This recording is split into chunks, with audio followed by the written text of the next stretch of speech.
How many times have you seen a video of a game that looks like it's right up your alley, yet when you go and try to play it, that sense of excitement disappears? Almost as if researching and watching videos about the game made you more excited than playing the game itself. Trust me, you're not alone. Recently, I've been in the mood to play a city building, base building, army war type game. Something like Age of Empires meets Cities Skylines. So when I discovered a game like Manor Lords, well, you could probably guess I got really excited. After watching countless reviews and analysis videos of people praising it, and having even my own friends telling me that it's such a great game, I felt like my prayers had finally been answered. So that Friday morning, I woke up extra early, I downloaded the game before heading into work, and I left the house with an extra pep in my step, I guess you could say, because I was excited for what I would do when I came home from work.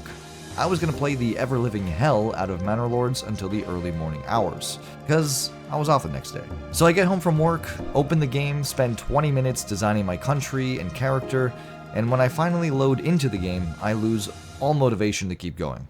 I look around at all the tasks that I have to do, the amount of menus and tutorials, and the gravity of how big the game is what ultimately turns me off.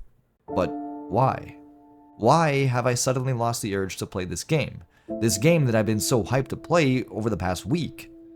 I hate this. I don't want to lose interest or the urge to play, and yet it happens to me all the time. I briefly touched upon this in a previous video when I said it feels like a burden, a daunting task that's scary to even start.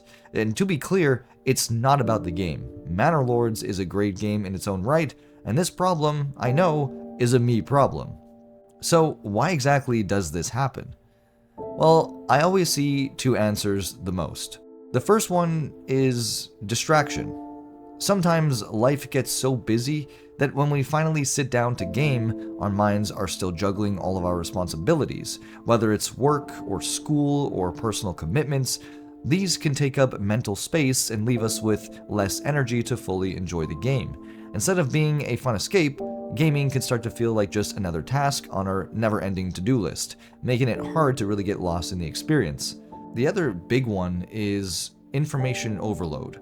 When you spend hours consuming content about a game, whether that's watching gameplay videos, reading reviews, analyzing tips or strategies, you're essentially playing the game in your mind before you even touch it. Your brain has already gone through the motions, experiencing a kind of secondhand satisfaction. By the time you actually start playing, the novelty is worn off, and the game feels more like a checklist of tasks you've already mentally completed rather than an exciting new adventure. There are probably a bunch of reasons why you might be struggling to get into a new game, but there is actually another big reason that I feel isn't really talked about enough, and that reason is familiarity or nostalgia. Why is it that we struggle with starting a new game, yet are so easily able to jump into an older one that we've played numerous times? There's a certain comfort in going back to games that we already know and love. And that's why you see so many people keep returning to the games from their childhood or their past. These games are like old friends. There's no learning curve, there's no surprises, it's just a familiar world where you already know the rules.